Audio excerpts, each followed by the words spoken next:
Hello, good evening. It is your host, Emmanuel Isaiah Smith, and today's date is Saturday, October 18th, 2025.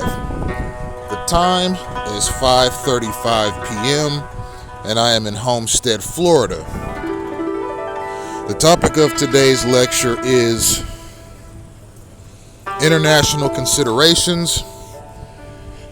And I would like to let you know beforehand that I may have to project or raise my voice due to the fact that I like to do these lectures outdoors. So adjust your volume accordingly. Also, I want to point out something. Over the past 12 hours, I've had difficulty doing this particular lecture. And the reason I've had difficulty doing this particular lecture is because every place I've stopped, from Cutler Bay to Homestead, I have been swarmed by mobs of gang stalkers. Okay, these are not just people out and about handling their daily business. Okay, this is synchronized activity. And it was done to make me uncomfortable. And I have pointed out in other lectures some of the disruption tactics that are used by the liaisons, handlers, and stalkers in my gang stalking campaign to discourage me from doing these videos, because quite frankly, it's got to be fairly embarrassing to be a ward of the state, particularly in an undercover capacity or a national security capacity,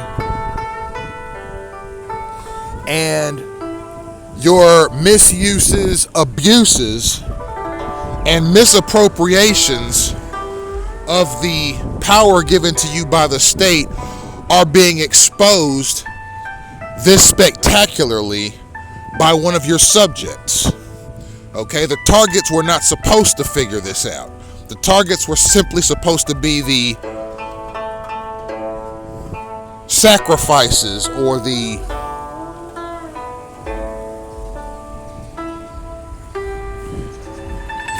guinea pigs, as some might put it.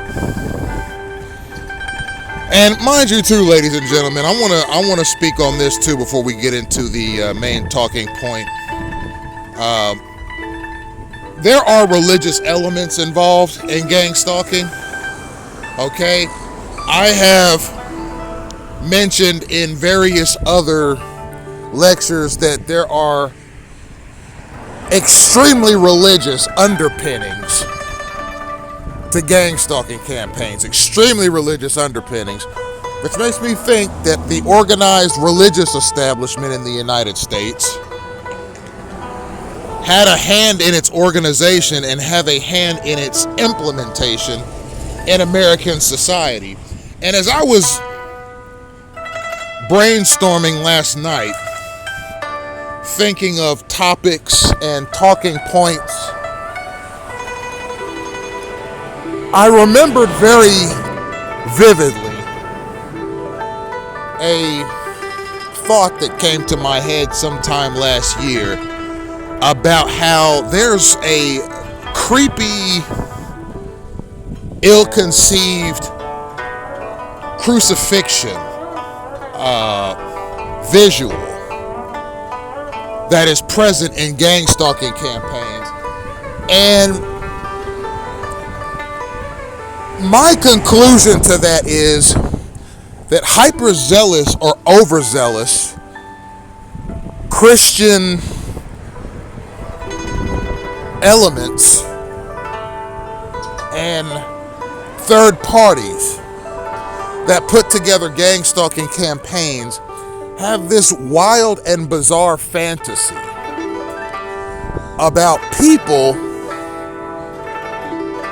who are more deserving of crucifixion than Christ was experiencing gang stalking campaigns mechanisms.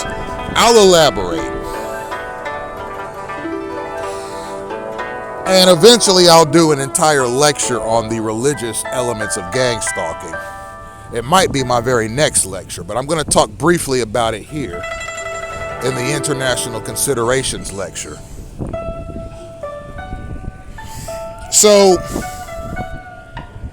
in Christian narratives, Jesus Christ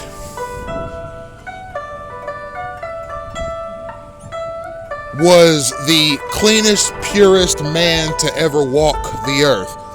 And not of his own power or ability, but because he was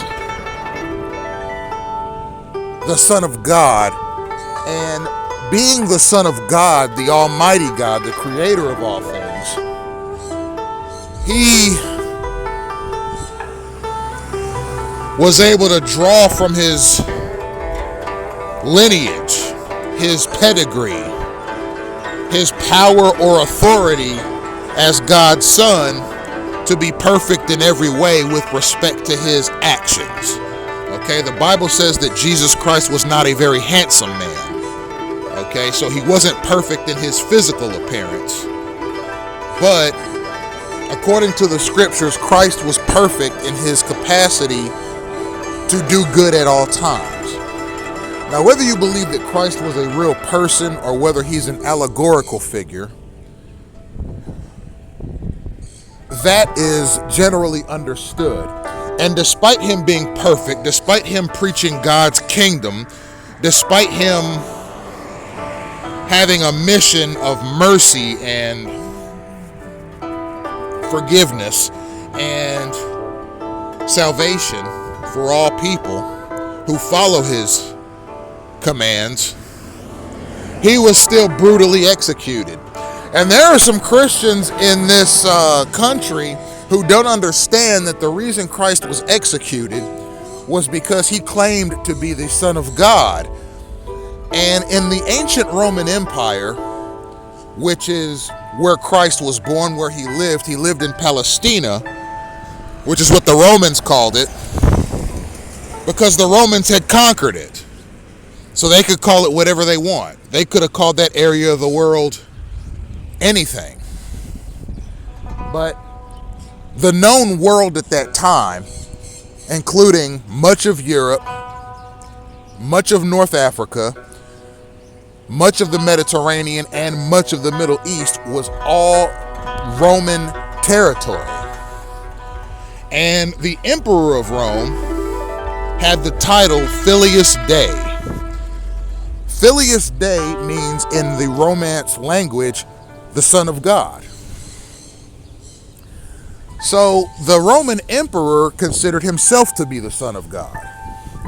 So for this obscure carpenter who was born in Judea, okay, who had this message of being the Son of God and preaching the Son of God and giving these commandments to people and so forth, that was a direct insult to the emperor. Now, the emperor of Rome at the time was Tiberius Caesar.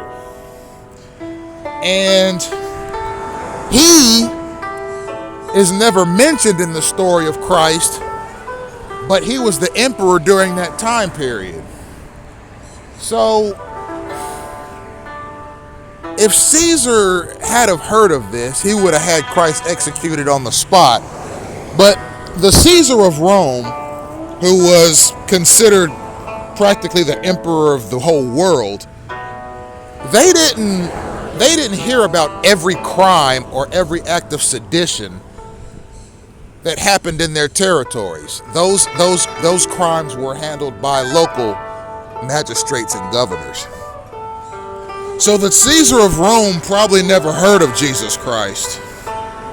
But the local governors and the local magistrates did, as did the Pharisees. And Jesus Christ's claim of being the Son of God was a direct act of defiance to the Caesar of Rome. And mind you, this title, Filius Dei, Son of God, was passed down from father to son. So whoever the next Roman emperor was after Tiberius Caesar, he assumed the title of the Son of God. You see, the most powerful man in the world at that time, who was the Roman emperor, held that title. So for Christ to use it, it was seen by local authorities to be an act of sedition. And that's why he was executed. He was executed for sedition. Now, there are Christians, hyperzealous Christians, that read that story and go, you know what, I don't like this. Jesus Christ was the Son of God and the most perfect man to live, yet he met such a brutal end.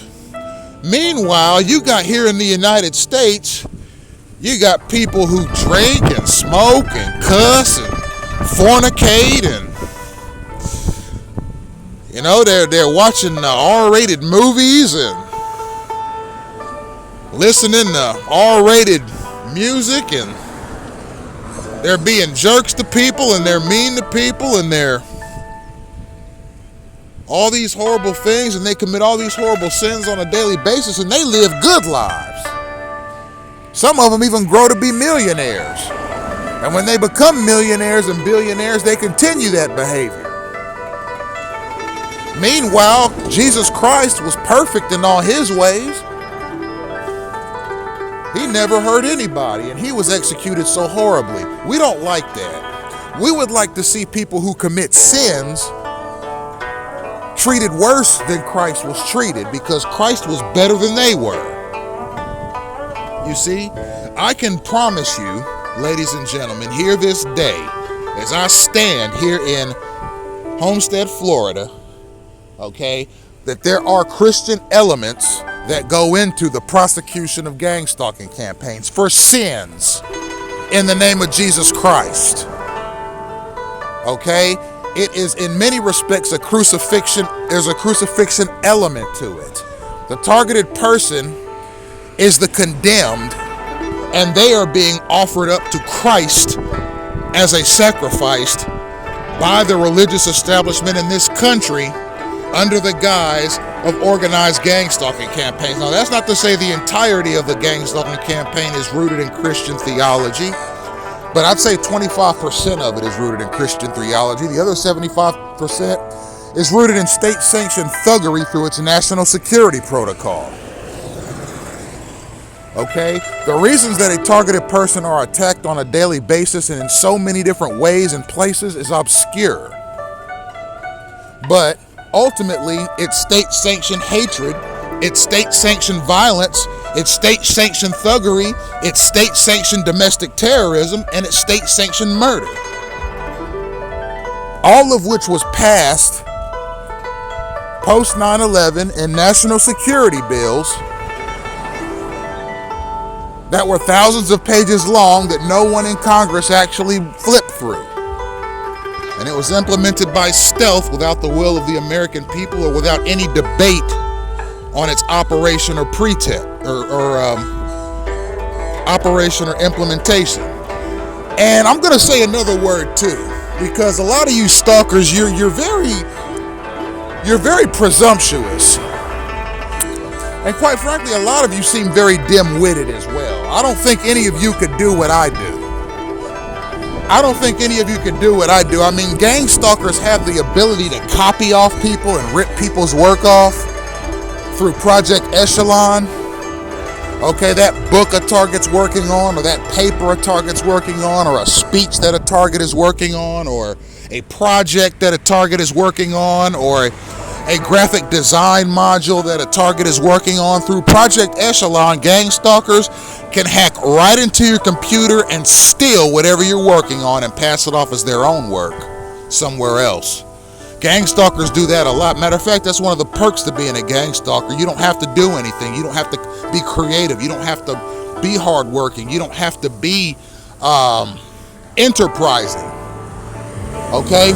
Through Project Echelon, all you have to do is hook up with the right kind of gang stalker, the kind that has IT connections, and you can go right into someone's laptop or their tablet, as they do with me, or go into somebody's computer at home or work and make videos or snapshots of their work so you can see all of it in its entirety, and you can rip it right off and steal it from them and pass it off as your own, or you can sell their idea to a third party so they can pass it off as their own. You see? So there are a lot of various elements to gang stalking. Anything to sabotage the target occupationally is the norm. And the Project Echelon that I speak of has been used in various capacities to steal information from not just targets but non-targets. It allows people who are plugged into gang stalking to steal ideas from other people who are working on something that could be profitable. And if that idea is profitable, money is exchanged. So there's definitely a corruption element to gang stalking as well, ladies and gentlemen. And the last point I'd like to make before we go into the main topping points of international considerations is a lot of my stalkers, and not just the stalkers, but the federal liaisons and the undercover operatives, all of which I've described as zoo animals,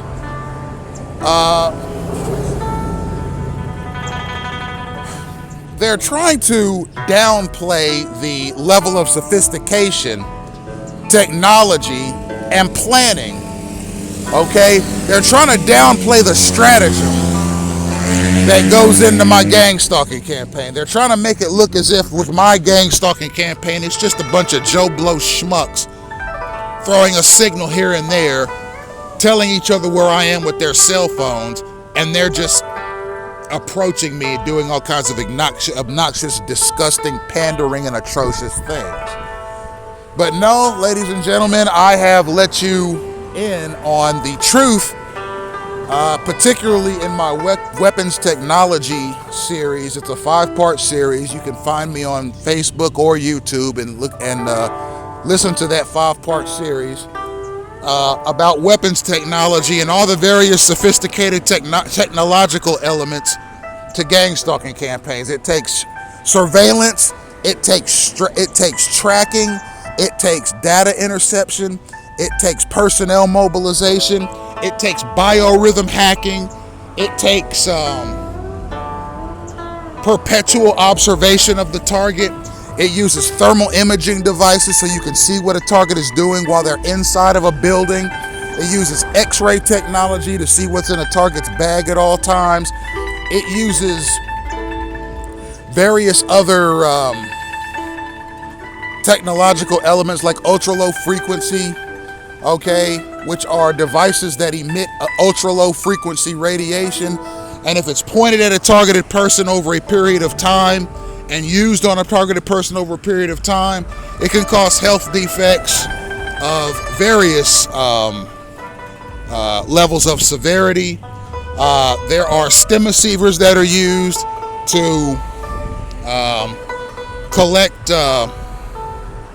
brainwave information from a target. These same kinds of devices are used to manipulate brainwave activity in a target.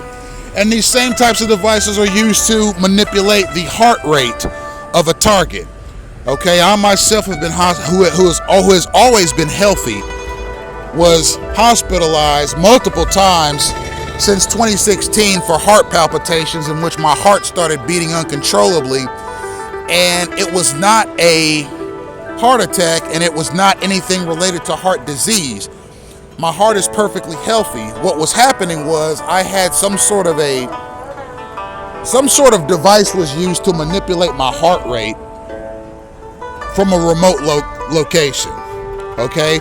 The brain and the heart, ladies and gentlemen, emit electrical impulses every second. That's why your brain activity and your heart activity are able to be monitored when you go to the hospital. All they have to do is put a node on your chest or a node on your head, and that node has a wire connected to it that goes right into a receiver or a computing device of some kind, and you're able to see your brain waves flash across the screen in front of you. You're able to see your heart rate, your heart activity flash on a screen in front of you.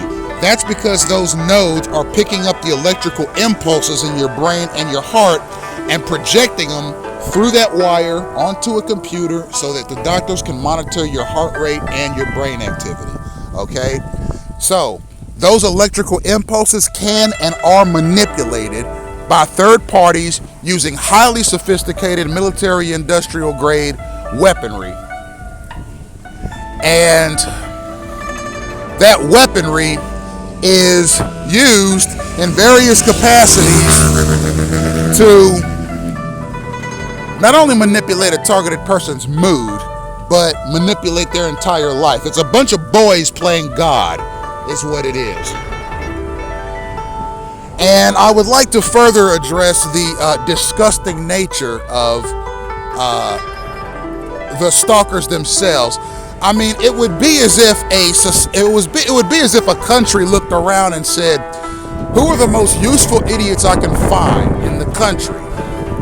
Let's do some sort of a survey or some sort of a demonstration to find the easiest to control people in the entire country." Okay, nationwide. Okay, let's look for certain physical and psychological characteristics. And those are the kinds of people we're going to plug into gang stalking, because we can make them do anything. Let's just make them feel like they're a part of something extraordinary or fraternal. Okay, something that allows them to act like idiots without repercussions. Okay, something state sanctioned. Something that the state has approved through its national security mechanism, in which federal liaisons are strategically planted throughout the United States in such a capacity so as to put them close in proximity to people who have been prearranged and pre-entered as targeted persons for reasons that are extrajudicial. Okay, these liaisons are trained to locate and understand the movements of people who participate in gang stalking. The liaison sends these people signals in the form of hand gestures, verbal commands, vehicular maneuvers, and other cues to direct them to the exact location of a targeted individual. When those stalkers find a targeted individual, they descend upon that person with animal-like, zoo-like, and disgusting behaviors that include germ spreading, physical attacks, and verbal attacks.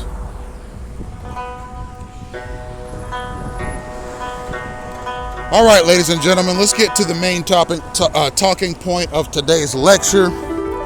We are going to talk about international considerations.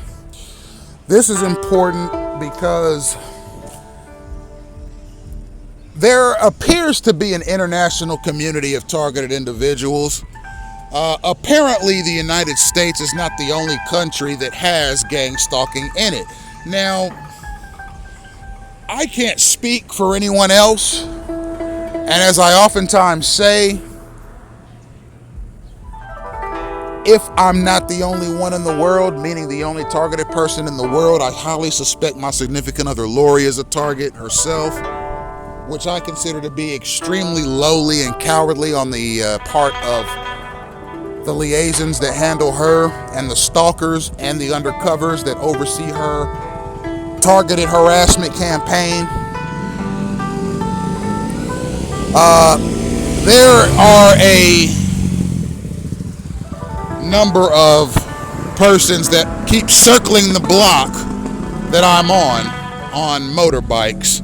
It is a black male and a black female, both of which have long dreadlocks, white t-shirts, black shorts, and tennis shoes, and they're riding red dirt bikes in circles around this exact block that I'm on, over and over and over and over and over again. This is the type of disruption I've been dealing with the entire day. I said at the beginning of the lecture, I have been looking for a spot to do this lecture everywhere from Cutler Bay, which is not that far from Dadeland, the Dadeland area, or Pinecrest. Okay, so let me put it like this. From Dadeland to Pinecrest to Cutler Bay to Homestead, I've been looking for a spot to do this lecture, and it's been difficult because every step of the way I've had persons approaching me in a way that makes it difficult to complete the lecture, keep my focus, and not get flustered. So I'm going to try and complete this lecture here in Homestead despite the various disruptions that I keep encountering. And these disruptions are not just space crowding or people circling the block that I'm on mopeds or motorcycles or what have you, but they are personal disruptions. For example, people getting real close to me and then raising their voice so as to drown my voice out so I cannot do the lecture. That goes to show that what I'm saying is credible. It goes to show what I'm saying is potent. What it goes to show is what I'm saying is the truth, and my gang stalkers don't want you, the audience, or anybody to hear the truth. They were under the impression that they could run this program forever without any recourse and without any disruption to their activity because it's state sanctioned. Okay, we're on the side of the law, they said. We have the power of the state to prosecute these harassment campaigns against people. We'll never get caught, and we'll never see anything that resembles consequences because we're just doing our job. We're doing what we're legally authorized to do.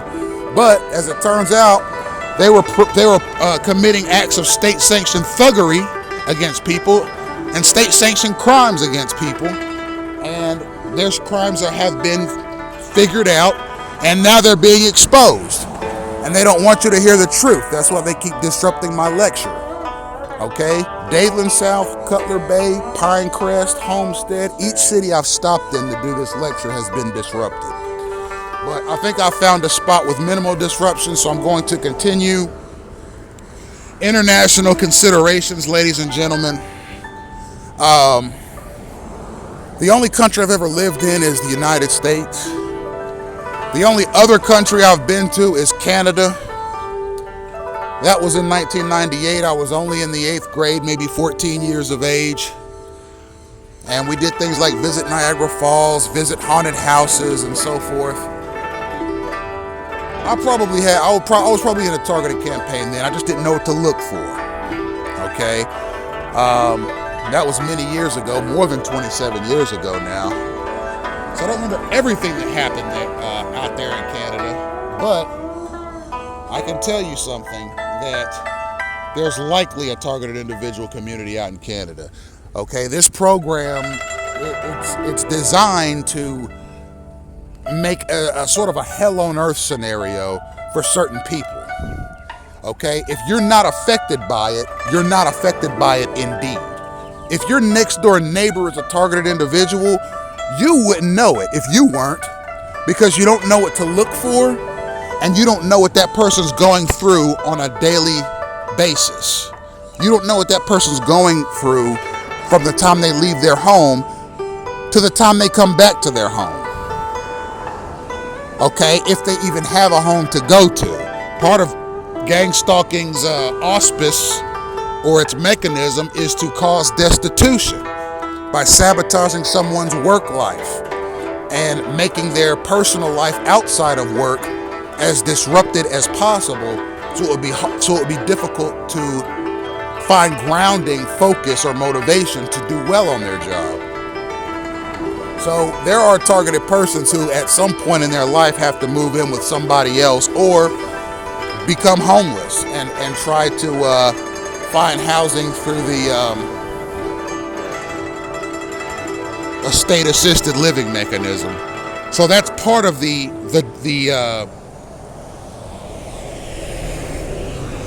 attack on the person. It's an attack on their living situation and on their personal economic situation.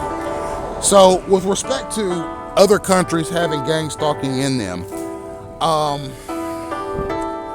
it would be difficult to assume that the United States is the only country, and here's why. So despite me having never lived in another country, okay, and having never actually witnessed gang stalking in another country, I've read online in various forums, community forums and so forth, street theater to my left, ladies and gentlemen, noise harassment to my left.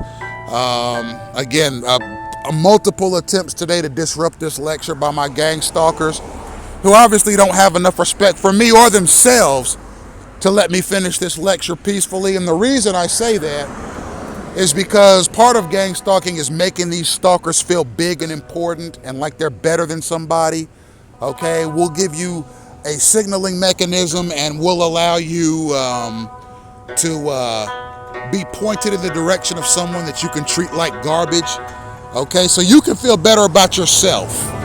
And don't worry, there'll be other like-minded, useful idiots all in the vicinity in case you need help. All you got to do is send a distress signal, and they'll come around and see what's happening. So if you want to be a stalker or a useful dummy or whatever it is that Emmanuel Smith guy calls you,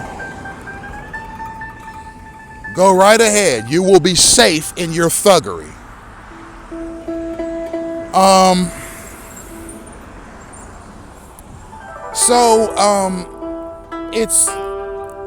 It's to be determined the level of gang stalking that occurs in other countries. I've never been to another country long enough recently to have established that it happens in other countries.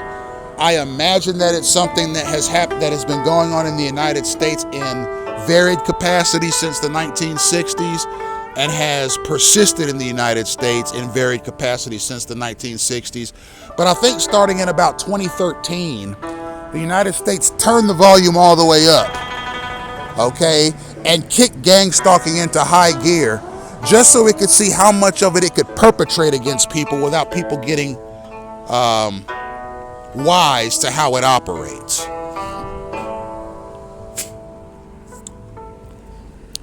So, in that respect, it only worked for him for about 5 years, because by 2018, I was on top of it. Okay? So, ultimately, it's difficult for me to say whether or not it operates in other countries, having not lived in another country. I have read in various online community forums and various online resources which are unscientific in nature and not vetted by any governmental organization. But I've read in various online forums that gang stalking definitely goes on in NATO countries. Okay, the North American Trade Organization. I guess you could also call it the North American Trade Alliance. It's basically an alliance, an economic alliance, or an import-export alliance. All right, now we got an ice cream truck driving around. Obviously noise harassment, ladies and gentlemen. Just ignore it.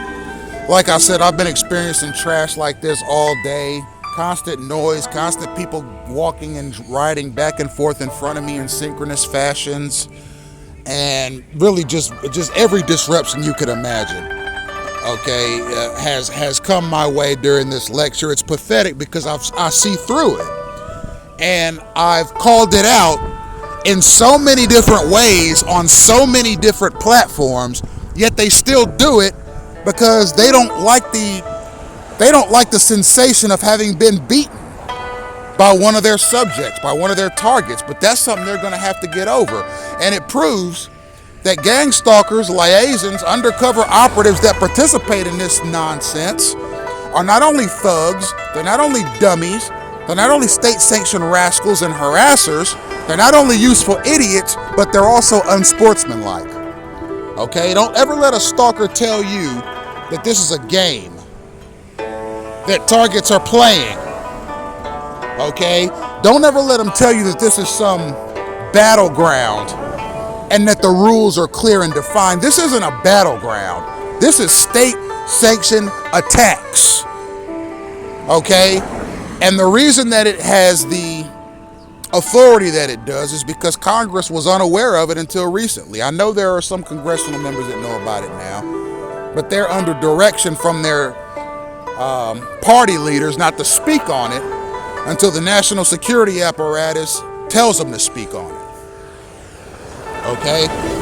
There are some people that are in the federal establishment that are still under the impression that this program runs as a national security apparatus and that the people on the ground know what they're doing. No, they don't know what they're doing. They've been giving broad and undefined powers by the state through Congress, okay, on the coattails of national security legislation, okay, to do whatever they want to whoever they want, quote, in the name of national security. Okay? And this mobilization mechanism, okay, they'll say though, well, it gives people the opportunity to use teamwork and build community relations and stop crime and eliminate suspicious threats to the community, and they'll come up with 1,000,001 reasons as to why this program is effective and why it's good for society. It's state-sanctioned murder and it's domestic terrorism. So back to the NATO countries, ladies and gentlemen. It is widely asserted on social media that NATO countries, and NATO is NATO, okay, the North American Trade Organization, if I'm not mistaken. It's a collection of countries in North America, and I think Mexico is included in this. So it's Canada, United States, and Mexico. They basically have an import-export agreement between the three countries with respect to goods, services, and natural resources. And from what I've read, NATO countries are automatically entered into this gang stalking stuff. So that would mean, based on this information, which I said is not vetted or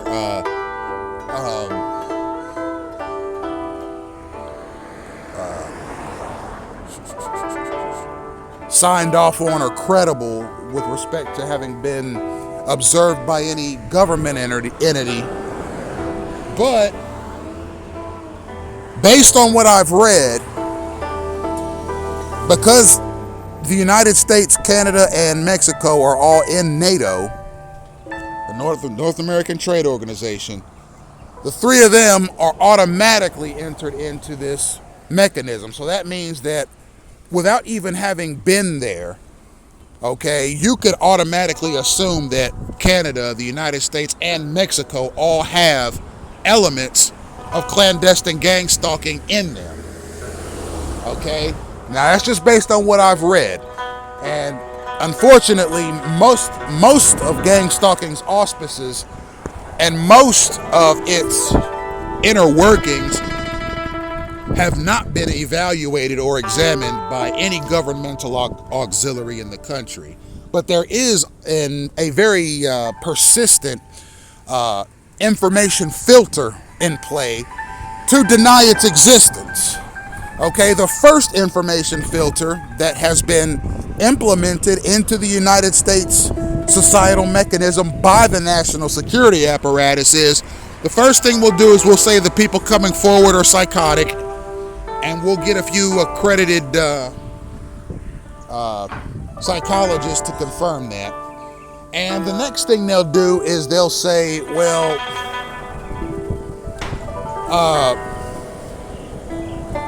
we'll do an investigation.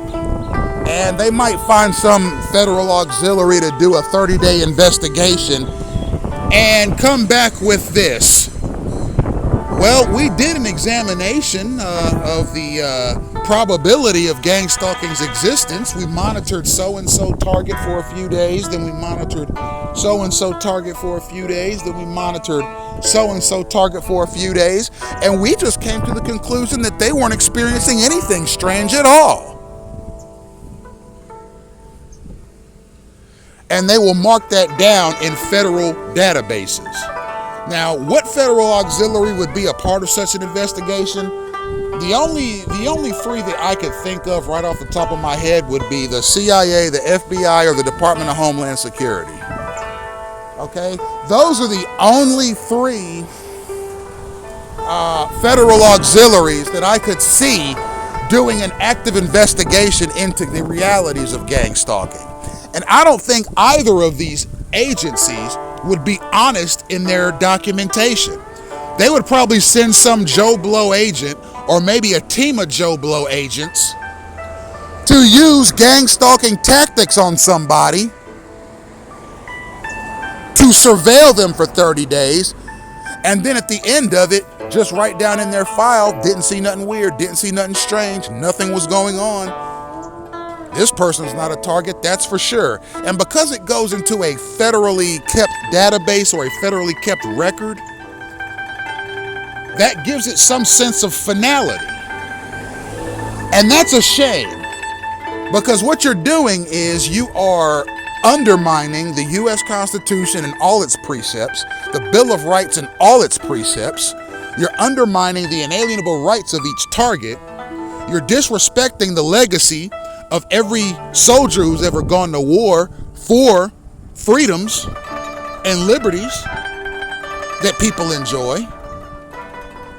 And you're disrespecting your own families by lying to the American people.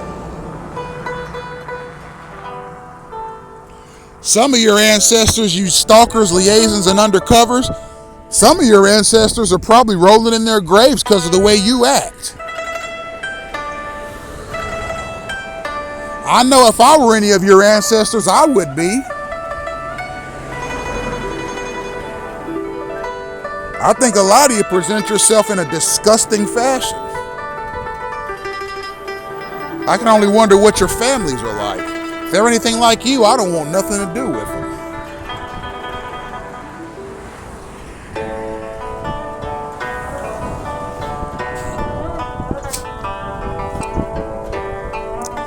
So be expecting that, ladies and gentlemen. Be expecting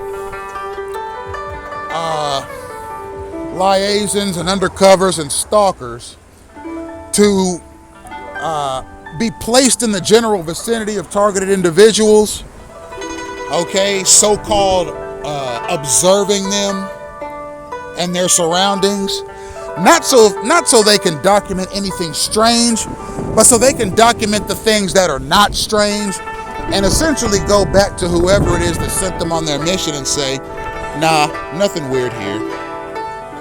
They're just running their mouth about gang stalking for this reason or that. Okay? Expect blame to be deflected. Okay? I consider this to be the worst political conundrum in U.S. history. Okay? When you look at the potential effects that this could have on other countries, however, okay, on the international scale, beyond NATO, okay, and mind you, if gang stalking is implemented in the United States, it's not that much of a stretch, okay, with respect to my imagination, for it to be implemented in Canada and Mexico. And the reason I say that is because, I mean, for the United States, Canada, and Mexico to be so close to each other in proximity, I mean, they are all practically adjoined to one another, with Canada to the north, United States in the center, and Mexico to the south. They're all adjoined with each other. And with them being adjoined to each other in the way that they are, their national security policies are obviously intertwined. So, with America being the strongest country of the three by far, with respect to its ability to produce military power,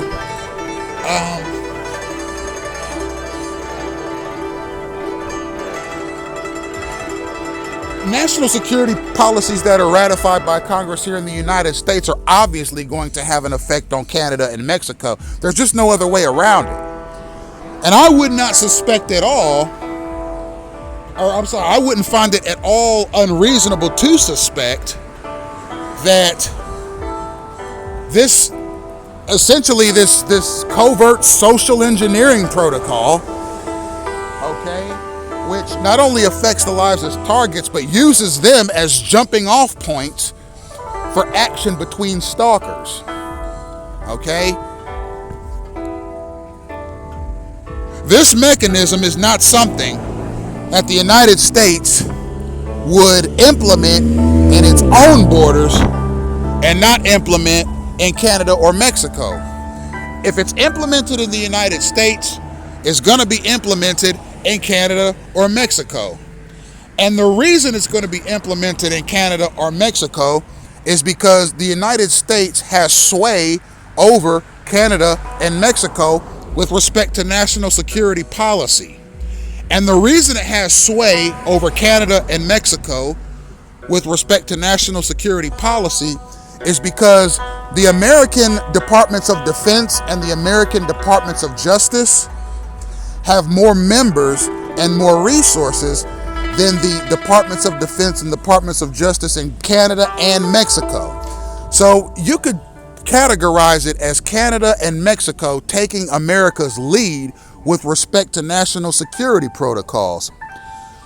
So if the United States implements something like organized stalking or organized mobbing or community harassment, I call it community warfare, it would not be a difficult thing for the United States, its federal federal defense and its federal law enforcement auxiliary to present this program to Canada and Mexico as something that's good for society, something that's good for national security, something that's good for the common good, something that's good for social welfare, something that's good for the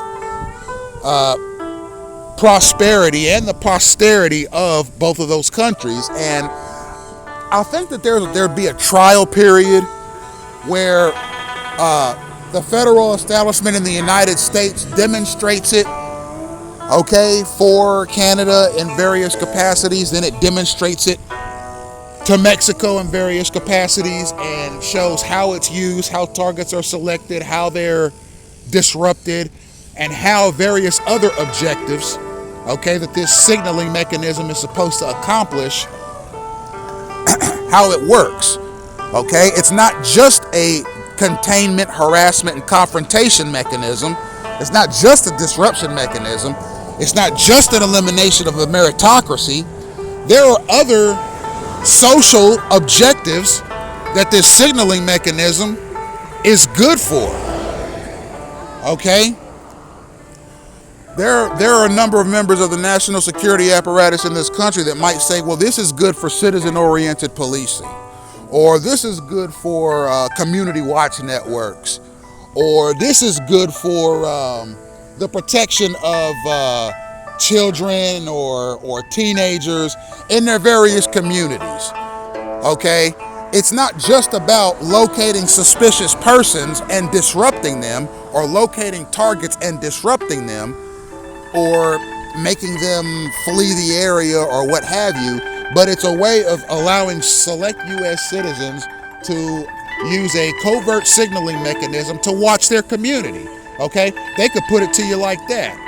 And because it's state sanctioned, and because it has both military and law enforcement elements that go into it, it's possible that the national security apparatuses of Canada and Mexico saw it in action and said, "Hey, yeah, let's get this ball rolling. Let's do something with that. We think that it does have value." And then the United States will be like, "All right, let's get the ball rolling on that. We'll give you the names of a few defense contractors that we work with, and they can sell your people, your liaisons, the necessary weapons technology, okay, and surveillance equipment to use this thing properly." Okay? They probably didn't tell Canada or Mexico that this program could be used to essentially disrupt a person from the ground up forever. They probably only tell them about the community watch elements of it. Okay? And so forth. So This is supposed to be something that the national security apparatus in this country is supposed to be allowed to use perpetually. There's nothing keeping it in check. There's nothing keeping it in order. There are, if I'm not mistaken, 311 countries in this world. Okay. A handful of them are American allies. A handful of them are not American allies. And a handful of them are neutral parties. Okay. The ones that are America's allies have probably been pitched this thing. And when I say pitched, I mean like a sales pitch. Okay, people from the national security apparatus of the United States going to various other countries, talking to their national security advisors and so forth, pitching this program and its alleged merits so as to I don't think it's so much about making their partners safe or making their allies safer. I think it's more so about introducing their allies to the various military industrial actors that produce the weapons technology that's used in gang stalking. I think that's more what it's about. Okay, I think that when this program, its auspices and its function are pitched to new countries, it's more so about getting clients for the military-industrial complex. Okay, the war machine makers, the surveillance technology manufacturers, the manufacturers of various surveillance, tracking, data interception, and other such sophisticated technology, the kind of technology that goes into gang stalking campaigns. It's about pitching their products to other countries. Okay, if the United States goes to, for example, let's say it goes to Spain, okay, or Australia. We'll use Australia as the example. So let's say it goes to the Australian government and says, we have a hot new social engineering platform that will allow your communities to work together to achieve safety. Okay, let's say the national security apparatus in Australia sits down and says, okay, let's hear it. So the national security advisors for the United States pitch the program as picture perfect as they can to the national security advisors of Australia, and the national security advisors of Australia go, oh, okay, you know what, that sounds like a good idea. Let's try it. Okay, now the Australian government is going to have to do business with the military-industrial element of the United States that produces the kinds of weapons and surveillance technology that it takes to prosecute the gang stalking campaign. So now the government of Australia is now a customer of the United States military-industrial complex. You see, and that's all it's really about, is gaining international customers for the military-industrial complex here in the United States. Any country in the world that the United States pushes this program off on, who accepts it, becomes a customer of the military-industrial complex here in the United States, and they need now, since they've accepted it, now they need to purchase the weapons technology that it takes to prosecute these gang stalking campaigns and these community watch protocols in other countries. You see, it's about bringing in more customers for the military-industrial complex here in the United States. You see? So, safety is never guaranteed, regardless of who you are, regardless of where you live, regardless of what you do, regardless of what your political beliefs are. It's one of those things that's very volatile. But if you can offer a product or a service to a country, to a company, or to a family that makes them believe that they're going to be safer, if they have the means, if they have the resources, they'll purchase it. If a government offers another government a protocol or a technology that is going to supposedly make the communities in that government safer. If the sales pitch is successful, and mind you, these sales pitches are going out on behalf of the military-industrial complex by national security advisors, who probably will get some sort of a reward, a cash reward, from the military-industrial complex for landing that new client. Hey, how'd your Australia trip go? Yeah, we closed them. They want to use your Gyrotron and your Stingray devices for 13 years. The military-industrial complex might give that particular national security advisor a cash reward for landing that contract. Because yes, governments can do contracts with overseas companies. Okay, there are no international laws, or unless you live in a fairly isolationist country, that restrict a government from doing business with companies in another country. You see? So let's say Lockheed Martin or Boeing or any aerospace and defense company here in the United States was tapped by another country for some of their surveillance equipment. They could land a contract in Australia for 10, 15 years and reap those revenues over a 10 or 15 year period with the government of Australia to use their weapons technology on their citizens over there. You see, there's a follow the money element to clandestine gang stalking. There's a follow the money element to community policing and keeping people safe. Safety is expensive. I mean, if you look at the micro level, okay, if you look at the people who consider themselves safe, what do they have? They have cameras on their homes. They have Ring doorbells that have cameras on them. Maybe they have cameras in their car or on their dashboard. Maybe they have various personal defense weapons that they carry around. Okay, maybe they have a cell phone so they can call the police if ever they needed to. Okay, these are the types of things that a person purchases to increase the level of safety and the level of safety of their significant others. Okay, if you look at companies, for example, if you look at business A, B, and C, there's also products they can purchase to make their companies or businesses or employees safer. What kind of things can a company purchase to make their employees and their businesses operate more safely? Well, they can hire security firms to provide security guards to patrol the inside and outside of the area. They can invest in closed circuit television cameras inside and outside of the building, various other surveillance equipment inside or outside of the building. They could have fire alarms installed. They could have panic buttons installed.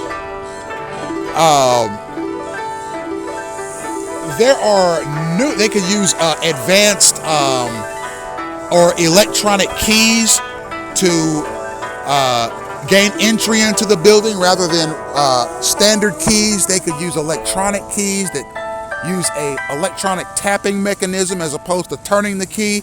That makes it so that if it's lost, it can be deactivated and a new one activated, as opposed to when a key is lost, anybody can grab it and use it. So there are a ton of different security mechanisms that a company can use to make the employees safer. Now, when you're talking about a government purchasing or using security equipment or security apparatus to make its citizens